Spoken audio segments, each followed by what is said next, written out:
Welcome to STEMculture. Oh, I fucked up.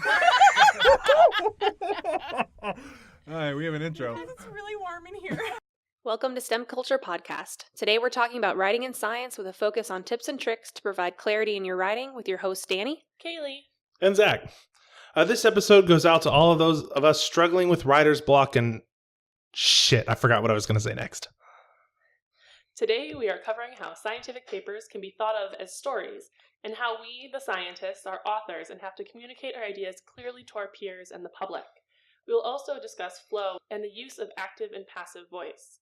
As a disclaimer, we are using a variety of source material that we will list on our website. Remember that writing is often a reflection of your research group, and you will often have to mimic the style of your PI. Specifically, we will discuss the importance of clarity and a narrative, plus tips and tricks to improve your writing in science, including a discussion on passive versus active voice. A question to get us started. Why is good writing important? What do you think good writing is, and what does that look like to you? So actually, 3 questions. All questions. So when I first saw this, it reminded me of something that my boss told me about, which are the 3 R's of good science. And in my attempt to remember what the third R was, I found that it comes from an article called The 3 R's of Cancer Research. But I really do think, and the article does talk about this, that it is applicable to all types of writing, especially in the STEM fields. And the 3 R's are rigor, reproducibility, and robustness. So rigor, obviously we want it to be high quality work. When you're writing about something, your science should be reflective of how good the quality of your work is and what kind of advancements it makes to the field. It should be clear enough, especially in the methods, that it is somewhat reproducible, or it invites the reader to contact you as the author if there needs to be more details given in order for that experiment to be reproduced. And it should be robust in that it is really thought out. It does fit into the scheme of current research, and it takes into consideration current findings and current work being done. What about you, Zach? To me, I think it's really important to effectively communicate with not only just our peers, but also the general public. And that's one thing I've been encouraged with when writing, is to avoid the use of jargon, because I know not everyone knows what stupid acronym I use to represent a certain method. So it's handy to communicate that effectively in text and in person, because if you can come to these thoughts and conclusions on your own when writing, you can easily say that in public, maybe like your elevator speech, for example. As for what I think good writing is, it's anything that's easily understandable and easily digested and clear. The big focus, I think, should be on clarity here of where are you taking this conversation and what is the endpoint you're trying to get the reader to conclude at, or the same conclusion you're hoping they agree with you. And what's it look like to me? Times New Roman, 12 font, double-spaced, paragraph markings, a nice title, not too cheesy. I love a cheesy title. I know, I saw your paper. So those are my things. Yeah, I definitely agree on the clarity side, because if you're clear, then it will be easy to reproduce your research. There will be robustness because there won't be multiple ways to interpret the data, and it'll be clear that there is, like, you have good methods for what you are doing, for the rigor. For the most part, I think clarity for me is the main thing that I'm looking for when I'm looking for good writing. It's because we want to clearly state what we did, why it's important, and get that out to our peers. But just as you were saying, Zach, there's other people besides our peers and scientists, or like academic scientists, that are actually reading our work. There's policymakers, people that work in government, that are trying to interpret what you've written, perhaps to help manage whatever they're doing a little bit better. I also thought that there's another way to interpret those questions, and it's not even the content of what you're writing, but it's what is doing good writing or practicing good writing. And we'll talk about this, I think, a little bit more at length, but just off the top of the head, that's being consistent, having diligence, but also a lot of patience and forgiveness of yourself. Mm-hmm. And I think a lot of the 3 R's in this case, they really kind of reflect method development to me. Mhm. Like those 3 R's are really common when you're looking at developing your own method, testing your own method. It must be rigorous, it must be reproducible, and it must be robust so that it can be carried on through multiple labs. And so I think that's probably what that article is kind of going at. So I haven't read it, but that's something that should be in the back of your mind whenever you're writing, and also when you're doing science in general. Story time. Story time. So one of the things we kept talking about, right, was this idea of clarity, and the way to create a clear paper is to have a clear narrative, right, is to understand the trajectory of your paper and thinking about what you are talking about as a story. This is stemming from a article published... Stemming. Lols. From an article published in Nature relatively recently by Eric Buenas that talks about not only creating a storyline for your paper, but really resurrecting the excitement of the science within it. So stories are a lot more exciting and fun to listen to when it's clear that the storyteller or the person who's writing the book or the article or whatever you happen to be reading is eager to share their findings with you. You can sometimes tell when somebody's just done a paper because they needed to get a pub out versus somebody who's really slaved away at this or even just is really excited about what they found or what they did. And it does translate between an easier read and something that you might have to struggle with a little bit harder. And a couple of big points from the paper are, to tell a story. And a couple of ways that he suggests doing this is considering how people read your paper. So if you think about, you pick up an article and there's a couple of different ways you might try to digest it, really consider how your audience is going to interact with your piece of literature. A lot of times people look at the abstract and then they immediately jump to your figures. So do you guys do that when you read papers sometimes? Do you just go abstract figures? I'll skim it really fast, but I mean, it kind of depends on what I'm looking at that paper for. So if it is, I want to see their results, I will just jump to the figures. Same case, and most of the time I'll just look at the figures if I'm looking for results because I should be able to glean all the information I need from the figures. Maybe a conclusion glance if that's provided, but if it's straight up methods, going straight to the methods. Yeah. And kind of one other piece that I thought was really interesting from this article was highlighting a link to a current topic. And I'm going to quote the article because I think he gave a really good example. So Eric says, for example, last year a colleague and I reported finding elevated levels of lead in the blood of a person who ate meat from animals he had shot with lead bullets. In the cover letter and manuscript, we highlighted the 2017 reversal of a ban on lead ammunition on certain U.S. federal lands. We linked that policy change to the increased risk of lead exposure to hunters and their families through eating wild game shot with lead bullets.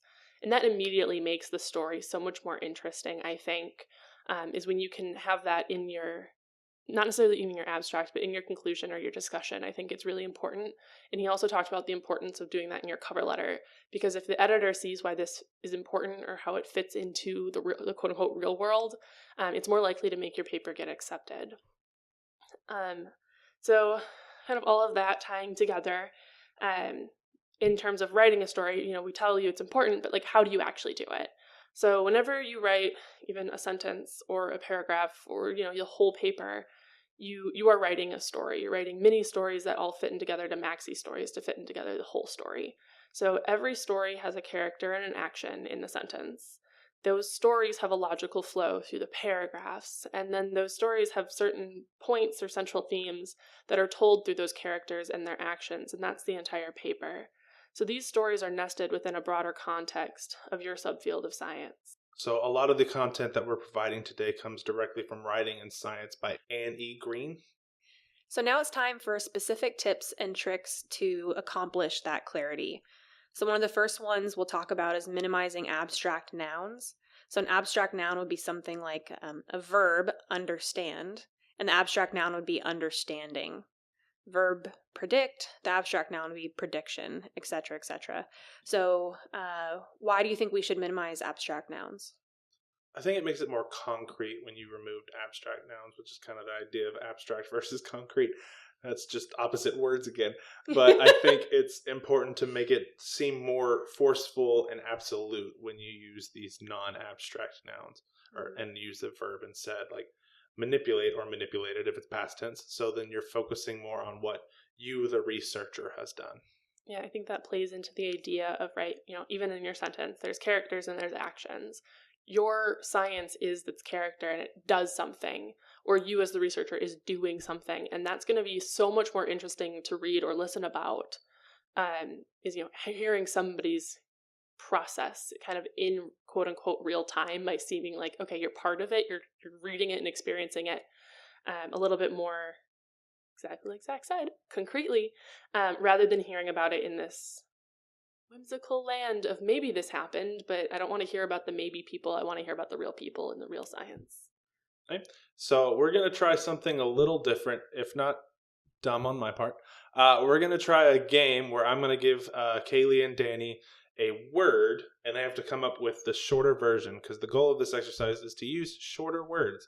So abstract nouns are generally longer than the actual verb, unrelated. But at this point, we're trying to find longer words or overused words that are generally longer than necessary and cutting those back down. So to do that, I'm going to come up with words, which I have listed, and these guys are going to attempt to give me the shortest word possible for it.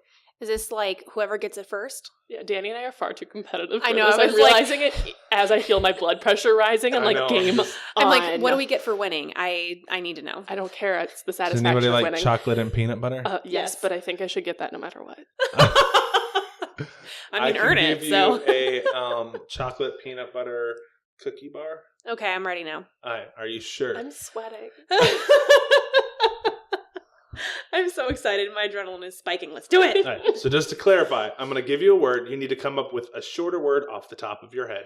Shorter the better. I have long words, short words in exchange. Y'all ready? Yes. Implement. And you must match my word on the key, though. What? Put. Oh, 1 point for Dani. Yes. I'm keeping score. This is stupid, but I'm going to do it. All right. Adhere. Stay. Mm-mm. Stick. Use. Stick. All right. Develop. Create. Make. Gotta go smaller. I will I'm say far too wordied for this game. Did I win? Did I win yet? no. Oh, there's Yes. so many more. There are 5. The 6 letters is the maximum sized word. Everything else is 4 to 5 or smaller. Okay. All right. Retain. Keep. I'm not good at this game. Utilize. Use. Use. Ooh, Damn it. Kaylee beat you. The only one Terminate. End. Stop. Ooh, I forgot how to do Roman numerals. There's And not who, Roman who numerals. got that But one? like, Was it stop me? is the got same it. thing as end. I know, but end is shorter. Technically right. Ascertain. Oh. This one's hard. Can you send a sentence? I forgot what that word means. Um. Find out. Find. Ooh, Figure fine. out. Kaylee got it. Okay. Facilitate. Ease. Mm-mm. Facile. That's Spanish. Create. Make. Find. Mm-mm. Use. That's your go-to. Shit. That Help? is a 4-letter word, but not. Is the it right- not help? It is help. Nice. Endeavor. Try. Ooh, got one. Transmit. Go. Signal? Smaller. Jeez. It's 6 letters! Not that one yet. Transmit. Now I can only think of signal. Go? I said it already. No. No, fuck. I keep saying Listeners, if you've come up with this by now, gosh, we're not doing great. Can you use it in a sentence? Maybe that'll help. It might. I often have to transmit my results to my collaborators. Send. Thank you. Okay, Jesus. Okay, you're right. You're See? right. You were right. I think I get a half point for a good suggestion. Okay. Initiate. Begin. Start. Shit. Start. So just to point out though that they're the same number But of it has letters, to match the so I key. should probably also get half a point. Just saying. If we're doing half points, listeners do Alteration. hate us yet. Change. Yep. That's the longest word. Investigation. Search. Start. Find. Look. Mm-mm. These all came from Find. Green's book. No. Incorrect. Investigation. Search. Not quite. It's vaguer than Look? that. She already said that. Oh, shit. Okay, sorry. More vague than to search. Or than a search. Here's Begin? a dumb reference. Fifth Harmony would tell you you don't gotta Work. do the there it is. Work. I don't know if that Fifth counts. Harmony, is that a band? Work. They were. Well, there's four-part harmonies. All right. Prescriptions. Drug. No. I've got two more List games after this, so we're going to do a full round of this for the end of the session. Prescription. I What? I No. said prescriptions. I think it's more like a list. What? Like Is a prescription a pre- list? Like a prescript, like not A necessarily method? an RX. Sort of. So think of it as the doctor. No, that's going back to medication. Give. The dietitian gave me the prescription diet I needed to lose weight. Custom. Nope, that's still long. That's long. Standard. Still long. I'm getting closer. I feel like I'm getting closer. Routine. Still long. Closest with that one. Method? No. Drake would say it's God's blank. Plan. Routine. There you go. Routine? Yes. God's routine. All right. Subsequent. Next. Yeah, Keighley beat you. You were All laughing. right, so we've got two more games Oh, like I'm this. still sweating. Which Okay, but like, can we have a total maybe? so far we've got half. You started it, so. First round, 8.5 from Dani. Keighley, 7.5. Ooh. Neck and neck. All right, so with that, we're going to continue on providing our regularly scheduled content. Let us know if you played along in your car. Hopefully you did not crash. Yeah, please don't crash. We're not liable for that. I also want to know who else is as competitive as Dani and I are out there. I know, I didn't volunteer to be in the middle of all this. I'm just saying I was voluntold for this and I'm not comfortable. Okay, so with that, the goal is, of course, to use shorter words. At this point, you're communicating just as effectively, and you have to be careful with that word count or letter count, however you want to work with it. Fewer words, the better. Although you should effectively communicate. You don't want to be like Kevin from The Office, where few words do good and work better. It doesn't make sense. I can say, as somebody who's recently had to submit several abstracts where there was a 500 character count, including spaces, and there was multiple questions that required this, it really would have helped to have this exercise before, because I'm like, why can I never make my thoughts shorter? Thesaurus is your best friend. No, Thesaurus.com. Small words. I will say, too, that when it comes to using shorter words in my papers, sometimes my advisor will push back and say that I'm sounding a little colloquial, not a little, but that I'm sounding colloquial, that I'm basically writing how I speak. And so you might get some pushback from whoever you're writing with, perhaps, on this stuff, but you can keep trying it, and I think there's certain ways to use shorter words that will make a sentence clearer, but without it sounding too chatty. And you should always try to match the journal's tone more than anything. If most of the journals are a little, I want to say pretentious, but as long as they're using this flowery, yes, that works better. Then you need to try to match that style as well. But in most cases, go with the gut of your PI. They're the ones who kind of make that final decision, particularly of where you're going to submit your paper to. So next up, we've got another game, which I have to keep score on because this is what I volunteered for. Voluntold, just kidding. All right, You're the one who decided to keep score, for the record. I did. I also might have demanded it. I'm not sure. So we're going to talk about rejecting or just kidding. We're going to talk about omitting extra words, and I just gave the first one away, so we're not going to do that. So I'm going to give you a phrase, 3 to more words. You need to give me the shortest single word answer that I can come back to. So, did not consider. Reject. I said I was skipping that one. I know, but it could also be reject. Ignore. Close. Ignored. It's tied now. Just throwing that out there. Does not have. Reject. Absent. Lack. Absent. Lack. Damn it. Not the same. Different. Ooh. Ty, don't give any points. I was just going Or to give give both a point. Okay. Because I already made the mark. Not possible. Impossible. That was also another time. It's a little weird that y'all are on the same brain. We're starting to sync up. Not many. Few. Ooh, Keighley beat you on that one. I think I have ears. I can't hear. If not, we can go back to the tapes. Did not allow. Refuse. Disallowed. No. Neither of those were correct. Forbidden? Forbid. Verboten. Sorry. Mm. What's the opposite of permit? Reject. I love Really, how you can't let that I go. just really want reject to be the answer. But it's not. What is Stop. it again? So, did not allow. Did not include. No. You can't just That was repeat like too these many things. words. Did not permit. No. I don't think I've made it any shorter. What is the opposite of allow? Disallow. Deny. If Uh, mom and dad denied my ability to leave the house.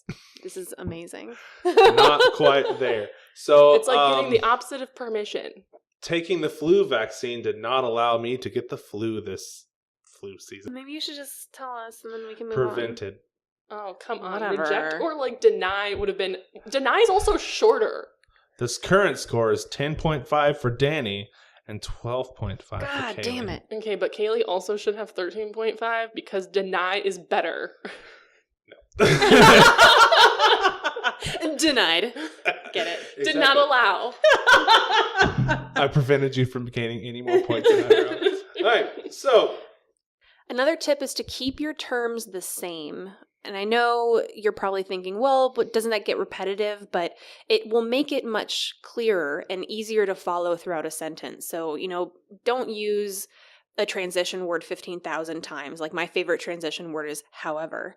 But when you're talking about something in your research, you don't want to come up with 15,000 different ways of referencing a cell or a body of water. or a body of water. The lake, the sea. Other words for bodies of Pond, water. pond, But those are river. all, different. I think it would be like Or like vegetation, trees, shrubs, whatever. Right. Just whatever you're Plants. talking about, make it make it consistent, and it'll make it easier to follow throughout the paper. It also means the reader has to use less brain power to try to remember all the words and sync them together that they are the same. The reader Mhm. can get through their statement easier. And that's what you want, the reader to have fun, and not necessarily have fun. Learning isn't always fun. But you want the reader to completely understand what you're trying to convey as easily and as quickly as possible. so. All of this goes on to don't surprise your reader. Oh my god. You want to have some flow. You want to lead your reader by having good sentence structure and paragraph structure. I feel like that alone goes out to all the people who say we keep them asleep at night when they're driving. So you're welcome. Take that. Do you want another round to see Yes. if you can win or not? Yes. Where are we going with this? All right. No, because I'm winning. So, Jesus. I will give you a phrase, and you need to give me a single word to two words to describe what I'm saying. So just transition it to make it smaller. So in this study, we assess. We assess. That's...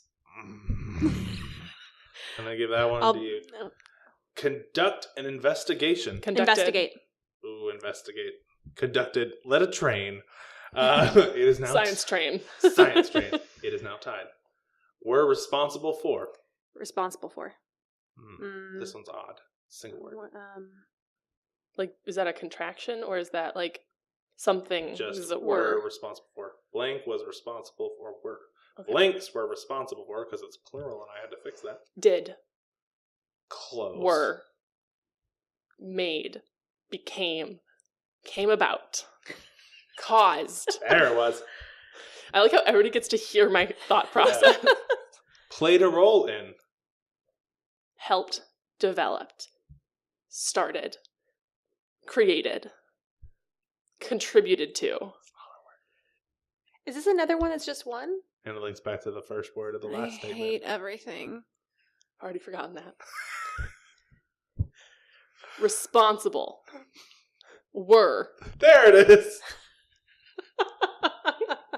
In order to. Two. For the following reasons. Because. Yep. Nice. Y'all are not tied. During the course of, or during the process During. of. Correct.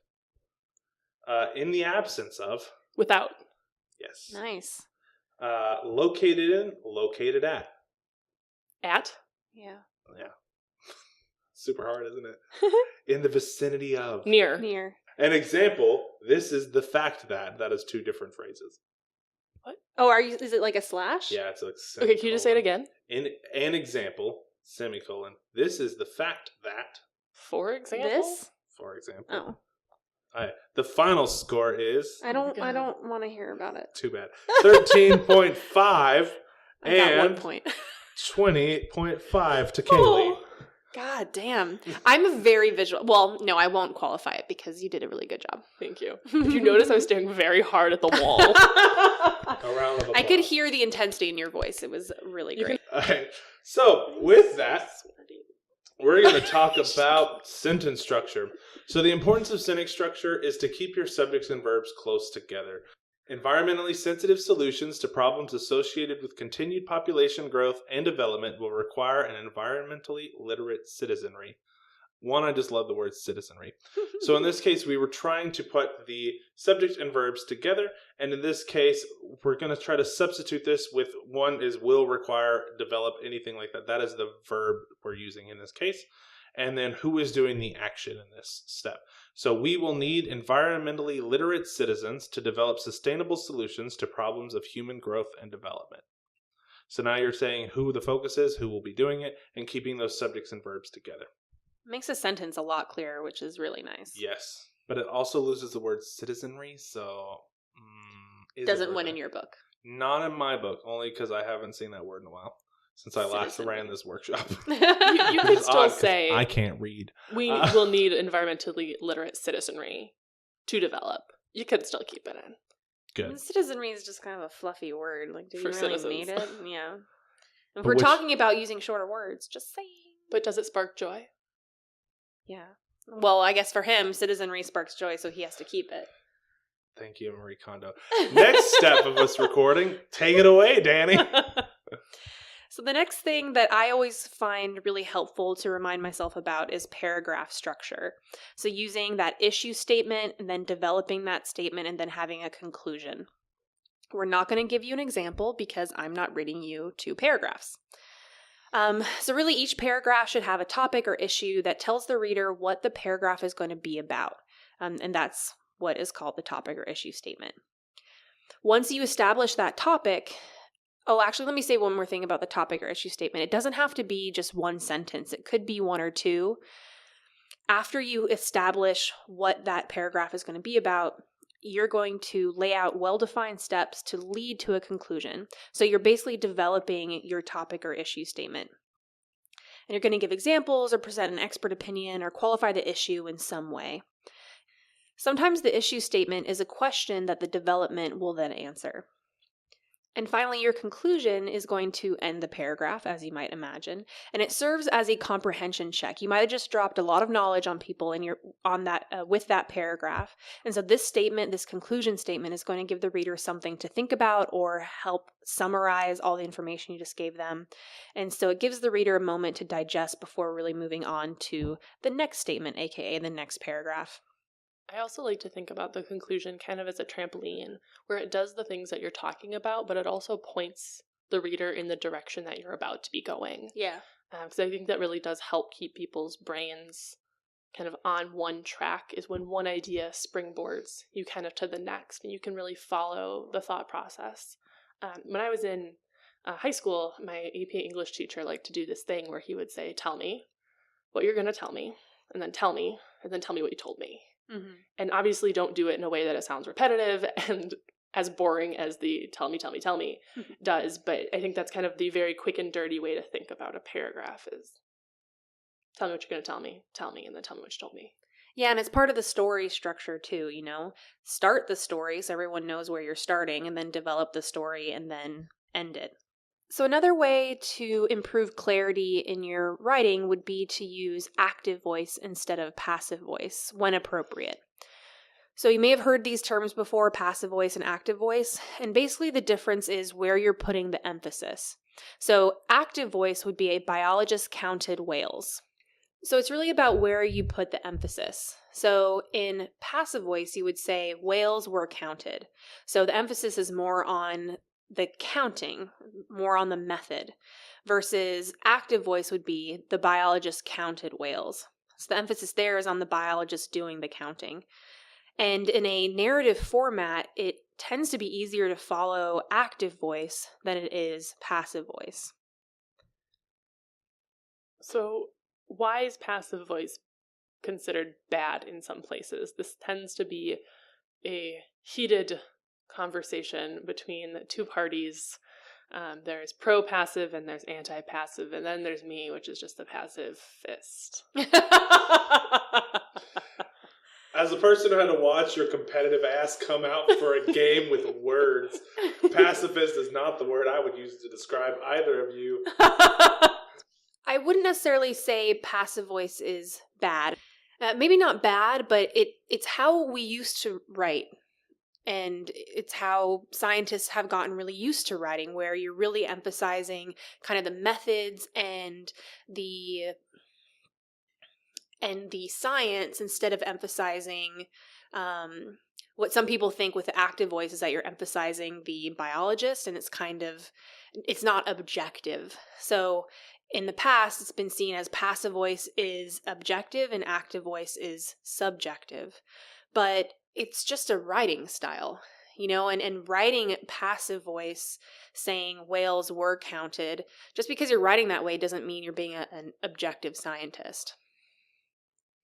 It probably also has something to do with, how we were originally taught how to write. If you think all the way back to the days that we were in English classes, it was a huge no-no to have the words I, me, we in any of your upper level essays, when you're talking about book reviews or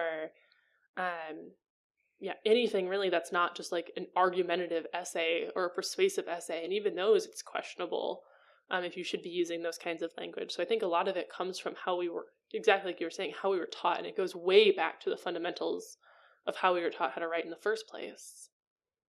Okay. So why use active voice instead? It reflects the way we speak to each other in person. It often uses fewer words, and the using active can be a way to cut text down. So if you're speaking or writing more actively or in active voice, you're often using fewer words. It's more clear. It's easier to understand what was done. Having a direct character action goal order is easier to follow for most readers, as you're taking your subject and verb or your character and action close together.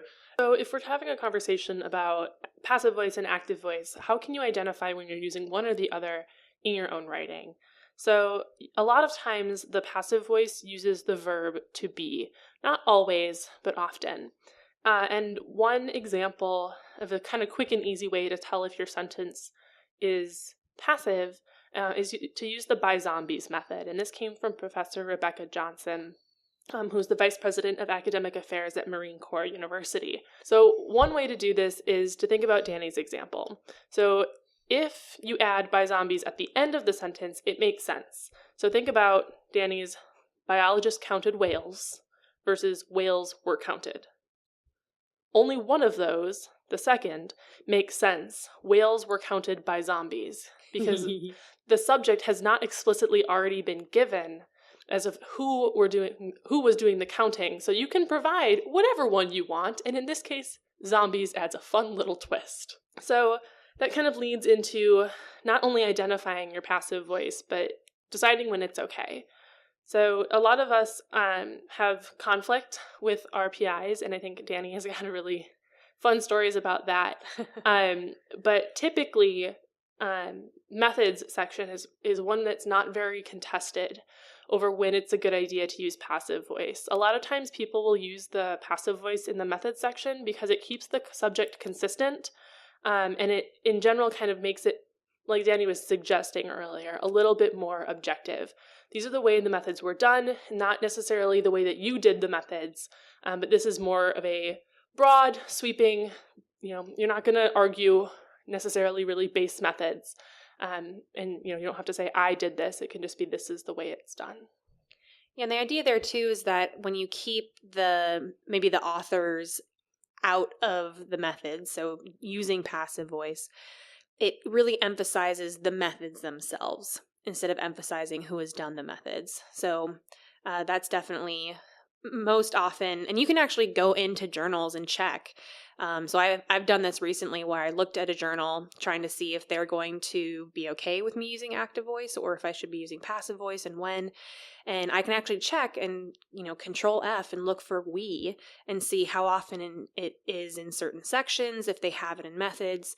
And that tells me like how I need to structure my paper so that it's going to fit with the journal's expectations. Are we all in agreement that I is still a no-no? I think I is a no-no unless you're literally the only author. Yeah. It's rare. Well, I mean, there are a lot of people who are just first authors and only authors, but I've always been told never use I when writing a paper regardless. But that comes up to also essays from English as well that Keighley mentioned earlier. Yeah, I think that makes just a lot of sense because when you're writing this, it is oftentimes representative of a collaborative effort. Mm-hmm. And to say I would just be, I think, really disrespectful to everybody involved, even if they didn't do that explicit experiment. Everybody kind of played a part in this paper overall, so it should always be a we. Exactly. Yep. A question that I often get asked and that we often hear about in Zach's writing workshops is, what if my advisor doesn't want me to use active voice? And that's definitely something that can happen. So like we mentioned earlier, you may have to conform your writing style to what your advisor wants and expects, or you can be like me and tell your advisor to stop changing all your active voice to passive voice, and hold your ground. But it really is about like your choice. So, why was I choosing to make this particular sentence active voice? For me, it makes the sentence so much clearer, but it's not like, so I have a paper I'm going to submit in just about a week. And it's not like the entire thing is all active voice. Methods are passive. And then even within the rest of the text, I have sentences that are passive, but it's been a really conscious choice on my part. So when my advisor goes in and edits and literally all he's changing is active voice to passive voice, but not actually changing the essence of the sentence, I tell him, hey, we have different writing styles, but I've checked with this journal and, other people are using we and they're using active voice and, methods are passive. And so I've conformed my paper to that. But, these edits going back and forth between active and passive to active are just like wasting both of our time. So let's just move on. Yeah. And I think, you obviously do want to listen to your advisor. There's a reason that they are your mentor, the person who kind of is helping guide you. But at the end of the day, especially if you're the first author on this paper, it's your paper. Mm-hmm. And they need to respect you enough to realize that you're putting your name out there and you want to be okay with the way it's done. And, you're not just meant to be a clone of your advisor. And hopefully, I know yours fairly well. And mm-hmm. I can think that he would have enough respect to let you do that. Yeah, and that was an easier sell than my cheesy title. He was having an actual meltdown as I was telling him the title stays. But obviously if the reviewers don't like it, I will change it, but I love it. Cheesy all the way. So as we mentioned, as an early disclaimer, we are not the end-all be-all source for all of this. We're going to provide you with some interesting and useful sources. No. So first off, again, this came from Anne E. Green's Writing Science in Plain English. We also have The Scientist's Guide to Writing by Stephen B. Hurd. Writing Science, How to Write Papers That Get Cited and Proposals That Get Funded by Joshua Schimel. And lastly, How to Write a Lot by Paul J. Silva. How to Write a Lot mainly focuses on just actually getting through the writing process, which we'll discuss more in episode 2. Well, rather episode 10, but 10 the next episode in this series. Episode 10. One thing we do recommend is that you try your resources on your own campus. For example, you might have a campus writing center for graduate students, not necessarily just undergraduate students. If not a writing center, you might look for quiet spaces that you can either check out or use at your own time with maybe a little booking involved. And then look for a writing group either in your department or in your building or in your college, anything you want to try to find a writing group or start one yourself, which we'll also go into more detail on episode 2 as well. And then lastly, you might look for a dissertation support group. This is those who are just getting close to the end of their time at graduate school and are working on their dissertation. Sometimes you need a little bit of a push to finish it. I know I do. So in summary, which I will not sing, we discussed about the importance of the story and clarity of your writing, as well as tips and tricks to keep it simple. We also discussed the importance of flow and active and passive voice. Thank you so much for listening. Next time we'll be talking about submitting your shit. Dani, Zach, and Brooke will discuss exactly how to start writing, feedback, co-author conversation, selecting the right journal, impact factor, and copyright. We are on Twitter, Instagram, and Facebook as STEMculture, one word podcast. Search and you shall find. And when in doubt, visit our website at STEMculturepodcast.com for show notes, references, and information about our guests and contributors. And Dani makes the website, so please actually go visit it. Also, on another note, please review us on iTunes or, well, actually, I guess it's Apple Podcasts now. We really, really appreciate it. Until next time, don't forget to consensually hug a grad student, or at least buy them a coffee or a London fog hot tea with extra vanilla. And if you add a little chocolate syrup, I think it becomes a London smog. I just made that up. Wow, you're clever. Smoky. I was really hoping that you were just going to say that with like a lot of like definitiveness. Like, nope, you're going to add vanilla and chocolate syrup and now it's a London smog. End of conversation. You're a tea expert.